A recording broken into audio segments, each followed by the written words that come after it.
This episode sponsored by The Original Shit Book. No, really, stay with me. The Original Shit Book takes an in-depth look at the most flexible word in the English language. 104 pages of shit. These books make great gag gifts and excellent coffee table reading, or reading whilst upon the throne. The original price on these books were almost $12.50, but you can get one on eBay now for just $5 each plus shipping.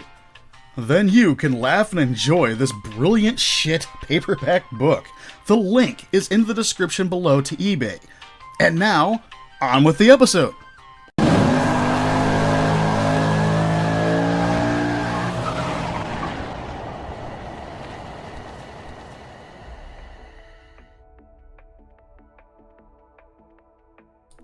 What's up, everybody? It's Skywarp72 with Cruisers Gaming, and since we had so much fun with the top 10 cars I wanted in Forza Motorsport, why not do a list of the top 10 cars that I wanted in Horizon? After all, Horizon's more laid-back style of gameplay means that the list doesn't have to be so track-oriented. They can just be fun cruisers, off-roaders, or just oddities. For this list, I'm not including cars that are currently in the Forza franchise, nor ones that have been in it previously that we no longer have. If you should like what you see today, leave a like, subscribe to the channel, and leave me your top 10 cars in the comments below, as I really want to see what you guys pick, and maybe I'll do another episode featuring y'all's cars as well. Let's count them down. Dodge Dakota Convertible. American auto manufacturers have had some strange offerings over the years, but not much has been stranger than the 89 to 91 Dodge Dakota Convertible. Playing off the high popularity mini trucks were enjoying at the time, Dodge released this convertible and wondered why it didn't sell. I guess they forgot that they made its very own competitor in the market, the Jeep Wrangler, for some reason. Requiring a crap ton of bracing, it was very heavy for a mini truck. Though in-game, give it a motor swap to replace the wheezy 125 horsepower V6 and leave the top off, and I doubt any Horizon players will mind that it needs a diet. Pontiac Stinger Concept. This vehicle was a two-door Jeep slash buggy slash beach vehicle concept that had a 3-liter, 4-cylinder, 175 horsepower engine. Active air suspension to raise it up for off-roading. It also featured drink coolers in the doors, a removable hardtop, raisable rear seating, and the seats even had removable units in them that doubled as beach chairs. And by the way, Look at it. The car is not perfect. Just look at it. Just look at it. Yeah. it looks so futuristic it could come out today and no one would guess that it was designed 30 years ago. Chevy Highlander concept. Sticking with the concept theme here, this 93 concept was everything that the second generation Chevy S10 should have been. It featured an aggressive off-road suspension, built-in toolbox, adjustable light bar, and some screamin' rad 90s colors. It even made cameos in some of the movies of the time. Give this an LS swap, and it would look totally radical careening across the map of Horizon. New Ford Bronco. While it's too new to be in any current Forza, the 2021 Bronco is a shoo-in for the next Horizon release. A fellow cruiser Thunder GT just won't shut up about it, so this entry on the list is pretty much for him, which the last time I checked, he was going to go with the Sasquatch package for the Bronco that he actually pre-ordered. Congratulations, my friend. OLDSMOBILE Aerotech. Quite possibly the most gorgeous car that America ever made was the OLDSMOBILE Aerotech. This was a small series of high-speed vehicles made from 87 to 92 and were never sold to the general public.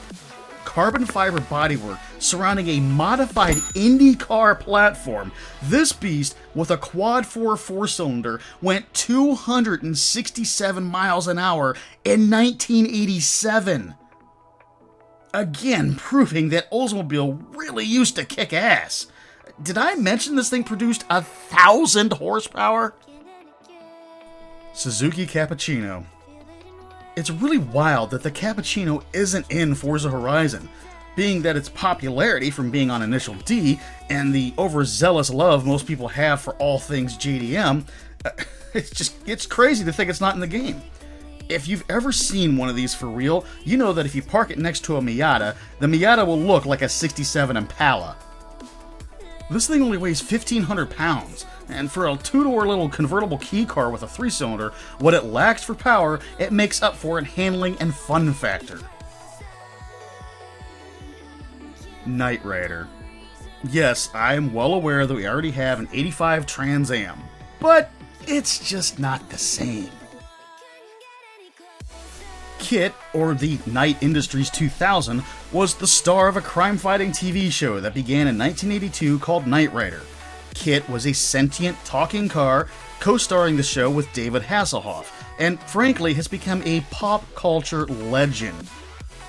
About the third season, K.I.T.T was outfitted with Super Pursuit mode, with spoilers that would come out of the bodywork and propel him to speeds well past 300 miles an hour. Obviously, I'm not asking for K.I.T.T to do 300 miles an hour in the game.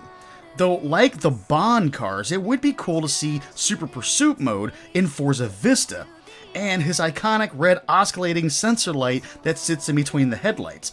I mean, come on, even GTA has a version of K.I.T.T. Chevrolet S10 Baja. Okay, I have been in love with this truck since I was a little kid.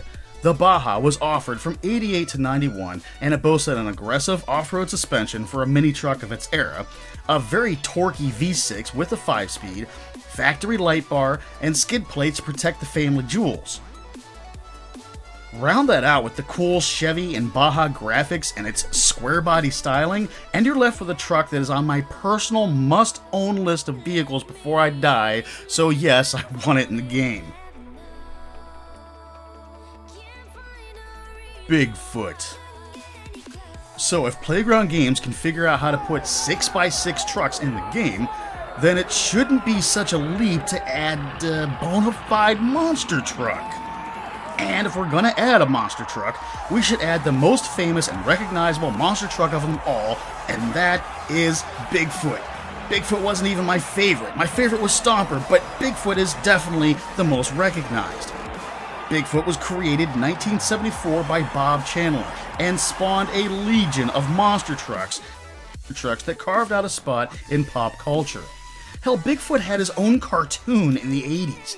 I'm a huge fan of the old full body on frame monster trucks, and the first few Bigfoots featured a big block Ford 460 with a supercharger making 550 horsepower. This would be an absolute blast to drive around and smash stuff on the Forza map. And with all the crazy stuff that's in Horizon, I'm surprised there isn't already a Bigfoot in the game. Chevy Beretta Indy convertible pace car. Unlike a production Beretta, there were only 3 of these actual convertible pace cars produced. It's rumored that the third one lost its life in a fire, but the first 2 sit safely in museums. These were beefed up with a 3.4-liter, 225 horsepower V6, performance suspension, and the obligatory strobe lights integrated into the rear roll bar and rear filler panels. The removal of a top makes a convertible much less rigid than its hardtop counterpart, and that makes this beautiful Beretta perfect for Horizon's open map. And there you have it. There are the top 10 cars I'd like to have in the next Forza Horizon. If you like what you saw today, check out the top 10 cars I want in Forza Motorsport. That vid will be linked at the end of this one. Give the vid a like, subscribe to the channel, and check the description below for links to Cruiser's social media and for today's sponsor. And remember to leave your top 10 cars in the comment section below as well. Can't wait to see these. Stay safe in the time we're going through, my friends, and remember, those friends, well, they're the family you get to choose. I'll see you next week, fellow cruisers.